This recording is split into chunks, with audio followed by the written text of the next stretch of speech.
This is the Louie Tee Network.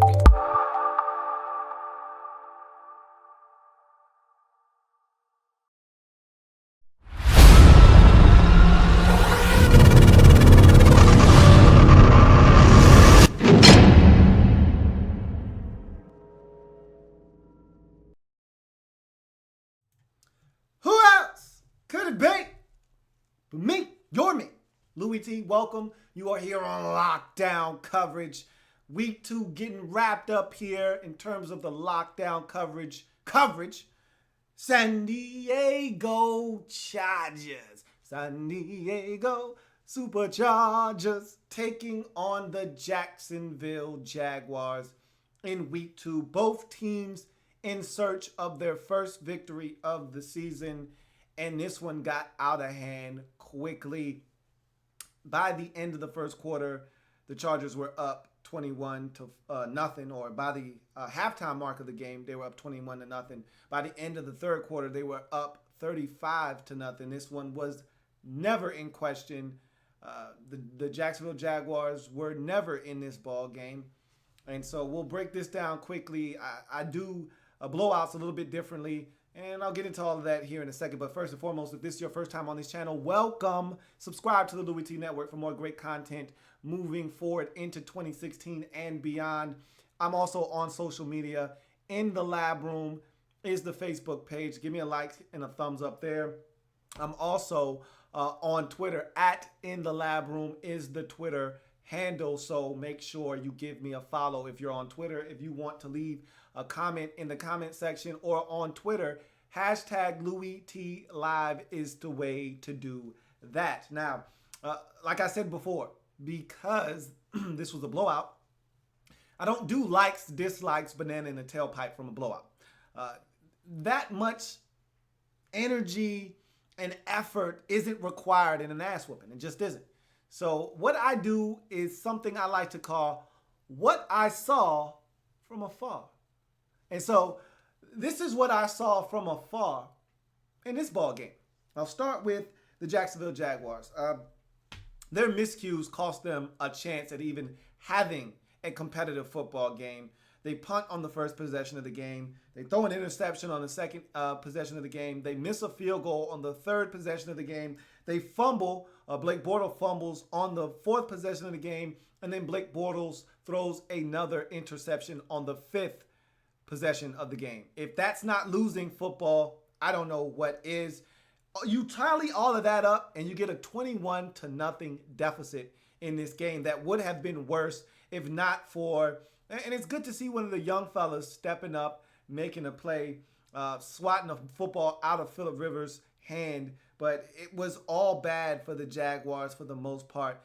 You got Ngakoue with the strip sack forced fumble of Phillip Rivers, which ended a scoring possession for the Chargers. So other than that, nothing good came of the first half for the Jacksonville Jaguars. It was all bad. They were down 21 to nothing at the half. They were down 35-0 after 3. This game was not in question at halftime. And after what the Chargers did a week ago, you thought, well, maybe they've got a shot. If they come out, they get the ball after halftime first, maybe they can come out, score some points. Maybe they'll put a little bit of doubt into the minds of the Chargers. No, they didn't do that. Chargers put them away promptly in the third quarter, scoring 14 more unanswered points to jump out to a 35 to nothing lead as they head to the fourth quarter. And this game was effectively over. The lone bright spot in the game for me with the Jacksonville Jaguars was Juice. Julius Thomas thought he had a strong game when the actual outcome was still in the balance. Thought he was out there balling. But outside of him, I didn't think any of these guys showed up to play football to help them get a win on the offensive side of the ball. Blake Bortles, again, you'll look at his numbers. Oh, look at what Blake Bortles did. Some more stats being padded at the end of the game. He's a fantasy football darling because the Jaguars are always getting their ass whooped. And at the end of the game, when they're not even close and they have to throw it on every down, Blake Bortles compiles 330 yards passing, a couple of touchdowns, and his stats don't look all that bad. And for fantasy football owners, they love it. It's why Blake Bortles is one of the top fantasy football quarterbacks. But in terms of actual real football, where they actually count the wins and losses, Blake Bortles stunk it up in this football game and didn't give his team any kind of a chance to win this football game. Let's get to the San Diego Chargers. San Diego Superchargers in this ball game. This game had a lot of good things for the Chargers. You got Travis Benjamin having a breakout game and a coming out party, introducing himself to the San Diego Chargers fans. First home game as a Charger. He goes off for 6 catches, over 100 yards, and a couple of scores. Looked explosive and dynamic in doing so. He's going to be a weapon that they use this season. I talked about Williams and him being a guy to step up in the absence of Keenan Allen. Good to see him catching a little dragger across the field and getting. I told you he runs so fast. It looks like he's just striding, like he's not even running fast, but he's hauling ass past guys. And he made another big play in this game, scored a touchdown. Melvin Gordon, the third. Good to see him get off the schneid, get his first 100-yard rushing effort in this game. He looks good. He continues to look very spry and a little bit more explosive than he did a season ago. A lot more sure of himself, a lot more convincing when he's making cuts, a little bit more decisive than he was last year. They said he worked in the offseason with Adrian Peterson, and you can tell the difference. He looks the part, had a dynamic and explosive game, finally eclipsing the 100-yard threshold in a game and also getting into the end zone. So it was good to see him getting going in this game. The defense was dominant. You got after Blake Bortles. You forced a fumble of Blake Bortles, 2 Casey Hayward interceptions in this game. I thought the defense looked outstanding at times in this game for the San Diego Chargers. But all of this didn't come without a price. They lose Danny Woodhead for the season to a torn ACL. He is a huge part of this offense, a big mismatch nightmare for most defenses on each given week. And so now he's taken out of the equation. Hopefully this isn't a sign of things to come. Last week they lose Keenan Allen. This week they lose Danny Woodhead. Remember, the reason the Chargers struggled last year was because of the rash of injuries that affected this football team. They're losing a core player each week. That can't continue, or else they won't have any core players by the time we get to the midpoint of the season.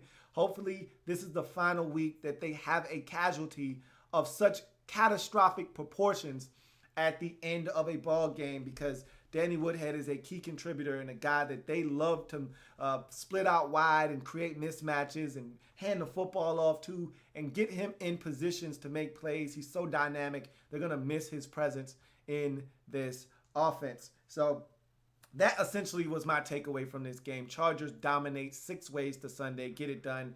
And I look at this football game and I say to myself, same old Jags. If you're out of toilet paper and you need to wipe your ass, call up the Jacksonville Jags and they'll deliver every single time for you. I'm starting to look around and I'm saying to myself, man, is Gus Bradley going to get fired? Because I like Gus. I really do. He seems like a really nice guy. But at the end of the day, it's not getting results in Jacksonville. His method of doing things, it just isn't working. And as much as I want to see Gus Bradley succeed, you can't keep taking these types of ass whoopings. I mean, good gracious. Last week, you're so competitive against Green Bay. You feel like, okay, they didn't win the game. And I hate to use moral victories. I hate moral victories, as a matter of fact. But I said, man, if they could take that close loss and spin that into a win on the road against San Diego, that's how you build confidence in a young football team.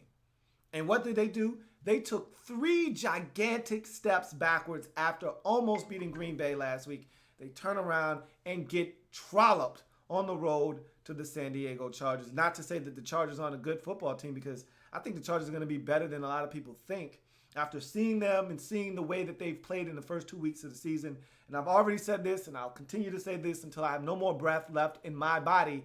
When you have Phillip Rivers at quarterback, you have a chance every single week.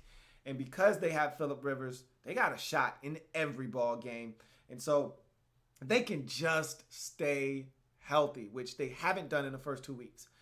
This is going to be a dangerous team this season. And with that being said, if you're Jacksonville, that's why it was important to go on the road and try to win against a quality opponent. Instead, you go in and throw up all over yourself and now you're back to square one. If you're a Jaguars fan, how can you have any belief in this football team that they can get it done? They look like deers caught in headlights out in San Diego. Blake Bortles throwing the football all over the place, fumbling the football, field goal kicker missing. You can do nothing right defensively. They went up and down the field early in the ball game. They went up and down the field at the midpoint of the ball game. And they took their foot off the gas pedal at the end of the ball game. If they wanted to, they could have scored 50 in this game, but they chose not to. Why? I don't know. Stop asking. Bottom line is, this Jacksonville Jaguars team has a lot of work to do, and they need to do it quickly before this season turns into another 4-12, 5-11 campaign, which seems to be the standard operating procedure in Jacksonville under Gus Bradley. They've got the talent now. No one wants to hear any more excuses about being a young football team. Start winning games. This looked anything but a team that looks like they're going to win a game anytime soon. It's going to do it for this edition of Lockdown Coverage. San Diego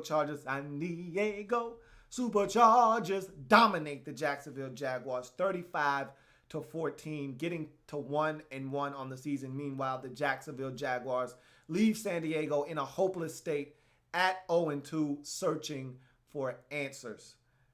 If it happens in the National Football League, whether big or small, we cover it all here in the lab room. Come back and join me as I continue to break down anything and everything in the National Football League. Everyone was buying the Jaguars hype, drinking the Jaguars Kool-Aid. I said, put that damn cup down. When have they won anything? Now everybody's like, man, that punch was pretty good, but it's all gone. And I'm looking around at everybody that's drunk, falling out from that Jags juice. And I'm saying to myself, you damn dummies.